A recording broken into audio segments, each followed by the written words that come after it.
मिलना चाहिए, उनको अधिकार मिलना चाहिए, उनको भी जीने का अधिकार है, चाहे वो अपर कास्ट क्यों नहीं हो। लेकिन जब आप भेदभाव कीजिएगा तो अंदर दिल में तकलीफ होता है। आप भेदभाव क्या किए, वर्षों से हम लोग लड़ाई लड़ रहे हैं, हमको अपने आर्थिक आधार पर आरक्षण आपने नहीं दिया, लेकिन उनको अपने आर्थिक आधार पर आरक्षण दिया, तो खैर कोई बात नहीं, आपने आर्थिक आधार पर दिया। उसके बाद आपने क्या किया, 8 लाख रुपया कमाने वाले को वो गरीब मानते हैं, यानी कि 8 लाख रुपया महीना कमाने, साल का कमाना मतलब 60,000 रुपया महीना का। और हमारे समाज के लोग आज उनको 8,000 की नौकरी नहीं मिलता है, अब 12 महीने में वो 96,000 रुपया कमाएंगे, यानी कि 1 लाख भी नहीं कमाएंगे, लेकिन उनको आरक्षण नहीं मिल रहा है। फिर आइए, आपके देश में आबादी सिर्फ 10 से 12% है, और 10 से 12% अगर आरक्षण है, आबादी है, तो आप डायरेक्ट 10% आरक्षण ले लिए। लेकिन इस देश के 85%, 90% ओबीसी, SC, ST के लोग हैं, आप उनको कितना परसेंट आरक्षण दे रहे हैं, 49% के अंदर में आप चार्ज दे रहे हैं कि उसमें रहो, यानी कि अति पिछड़ा आज 35-40% है, लेकिन आप 18% आरक्षण दे रहे हैं, यानी कि एक रोटी में 2 आदमी मिलके खाओ, लेकिन आप एक आदमी के पीछे 1 रोटी आप दे रहे हैं। फिर आपने 8 लाख कमाने वाले को दिया।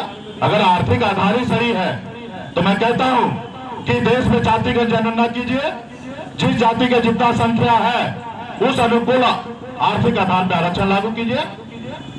जितने भी देश में आरक्षण है 100% लागू कर दीजिए। SC, ST को 15% देने के बाद 85% आरक्षण को आर्थिक आधार पर बांट दीजिए, और आधे आरक्षण को आप क्वालिटी बेस बांट दीजिए।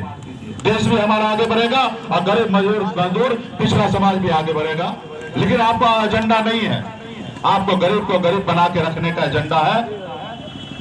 और आप जो जीता जागता उदाहरण आप हमको देख लीजिए, वर्षों से हमारे पूर्वज लड़ाई लड़ रहा था, आजादी के बाद 75 साल से लड़ाई लड़ रहा था, संघर्ष कर रहा था, सबके पीछे घूमता था, पूरे पार्टी में काम करा लेते थे, एक टिकट नहीं देता था।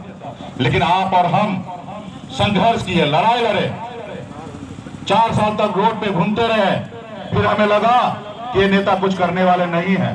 फिर आपने और हमने मिलकर 18 में पार्टी बनाया, 19 में लड़ाई लड़ा, सफलता प्राप्त नहीं हुआ, 20 में लड़ाई लड़ा, हमने सरकार बनाया, 4 विधायक बना, हम अपने दम पर मंत्री बने। हम किसी के मेहरबानी पे नहीं बने, किसी के दया पे नहीं बने, किसी का भीख पात्र नहीं था। आपके संघर्ष के बदौलत हम बिहार में मंत्री बने। और मैं सोचा अपने लोगों के लिए मैं काम करूंगा, और एक से एक योजना काम करने लगा। भाजपा को लगा कि ये जो समाज मछली मारने वाला, इनका दादाजी मछली मारते थे, इनका पिताजी मछली मारते थे, और ये लड़का आज हमारे बराबरी में बैठने लगा। जब एनडीए का बैठक होता था तो सब विधायक, मंत्री, सब नेता नीचे बैठते थे, और जब ऊपर के लाइन में अगर बैठना होता था उसमें 4 लोग बैठते थे। एक मुख्यमंत्री नीतीश कुमार जी बैठते थे, जीतन राम मांझी बैठते थे, एक भाजपा का नेता बैठते थे, और चौथा आपका भाई, आपका बेटा सनत मल्ला बैठता था। उनको हजम नहीं आया, वो देखा कि एक अति पिछड़ा का मल्ला का बेटा हमारी बराबरी करने लगा है, और बिहार में इनकी संख्या है। अगर इसी तरीके से समाज के लिए अगर काम करने लगे तो ये तो बड़ा हीरो हो जाएगा।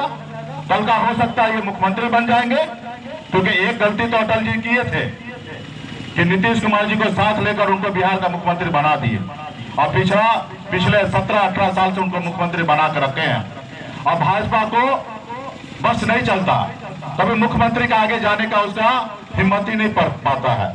और जब वो जैसे आगे बढ़ने का कोशिश करता है तो मुख्यमंत्री नीतीश कुमार जी उनको समय समय पर उनकी औकात बिहार में दिखा देते हैं, जैसे 2015 में दिखा दिए थे, और अभी भी उनको दिखा दिए।